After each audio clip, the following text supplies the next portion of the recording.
તમને ખબર છે આજે શું છે? તો આજે બંધારણ દિવસ છે. બંધારણ એટલે શું? તો બંધારણ એટલે કોઈ પણ દેશના શાસનને ચલાવવા માટે ઘડવામાં આવતા ચોક્કસ નિયમોના સંગ્રહને બંધારણ કહે છે. જો આપણા દેશનું બંધારણ ન હોય તો શું થાય? તો જો આપણા દેશનું બંધારણ ન હોય તો આપણા દેશનું શાસન વ્યવસ્થિત રીતે ન ચાલે અને ઘણી બધી બાબતોમાં ભેદભાવ જોવા મળશે. તે માટે બંધારણ ઘડવાનો સૌપ્રથમ વિચાર M.N. રોયને આવ્યો હતો. બંધારણ ઘડવાનો ડ્રાફ્ટિંગ ડૉક્ટર B.R. આંબેડકરે કર્યું હતું. બંધારણ સભાના પ્રમુખ ડૉક્ટર રાજેન્દ્ર પ્રસાદ હતા. 9 ડિસેમ્બર 1946ના રોજ આપણું બંધારણ ઘડવાનું શરૂ થયું હતું. તે 2 વર્ષ 11 માસ અને 18 દિવસમાં તે પૂર્ણ થયું હતું. આપણું બંધારણ 26 નવેમ્બર 1949ના રોજ આપણું બંધારણ સ્વીકારવામાં આવ્યું હતું. એટલે કે આજનો દિવસ. ભારતીય બંધારણ સભાની રચના સમયે તેમાં કુલ 8 પરિશિષ્ટ અને 395 અનુચ્છેદ હતા. હાલમાં 12 પરિશિષ્ટ અને 444 અનુચ્છેદ છે. ભારતીય બંધારણમાં અનુસૂચિત જનજાતિના સભ્યોની સંખ્યા 33 રાખવામાં આવી હતી.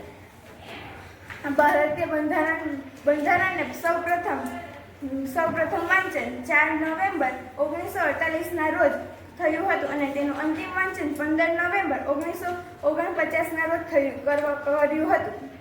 આપણું બંધારણ 26 જાન્યુઆરી 1950ના રોજ અમલમાં મૂકવામાં આવ્યું હતું. આપણા બંધારણને ઘડવામાં કુલ 64 લાખનો ખર્ચો થયો હતો. તમને ખબર છે આપણા બંધારણની શું વિશેષતા છે? આપણા બંધારણની વિશેષતા એ છે કે આપણું બંધારણ વિશ્વનું સૌથી મોટું લેખિત બંધારણ છે. તે હાલમાં દિલ્હીની સંસદ ભવનમાં પેટીમાં હિલિયમ વાયુમાં રાખવામાં આવ્યું છે. Thank you. મારું નામ રાજ્યવિજયસિંહ ચિરેશભાઈ છે. મારું નામ ભાગવત વૃદ્ધિ વિશાલભાઈ છે. અમે શ્રી સરદાર પટેલ પ્રાથમિક શાળામાં ધોરણ 8માં અભ્યાસ કરીએ છીએ. અમે આજે બંધારણ વિશે થોડુંક કહીશું. બંધારણ એટલે શું? ઘણીવાર આપણને પ્રશ્ન થતો હોય છે, બંધારણ શા માટે ઘડવામાં આવે છે? કોઈ પણ દેશનું શાસન ચલાવવા કે તેના કાયદાઓનું પાલન કરવા માટે બંધારણનું નિર્માણ કરવું ખૂબ જ જરૂરી છે. આજનો દિવસ એટલે ભારતનો બંધારણ દિવસ. દર વર્ષે બંધારણ દિવસ 26 નવેમ્બરના રોજ ઉજવવામાં આવે છે. હવે આપણે જોઈએ ભારતનું બંધારણ. તો ભારતનું બંધારણ વિશ્વનું સૌથી મોટું લેખિત બંધારણ છે.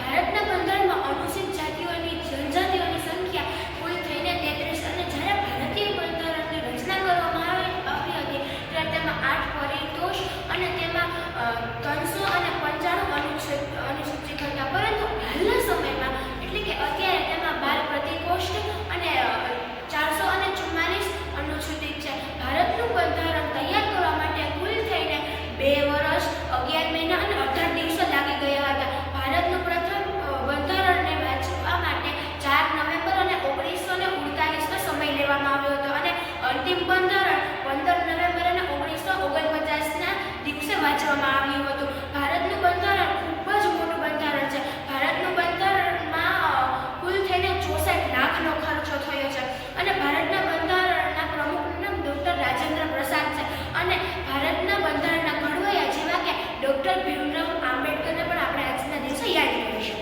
જો આપણે જોયું કે ભારતના બંધારણમાં ઘણી બધી જાણવા જેવી રસપ્રદ વાતો છે, તો આપણે તે જાણવી ખૂબ જ જરૂરી છે. જય હિન્દ, જય ભારત.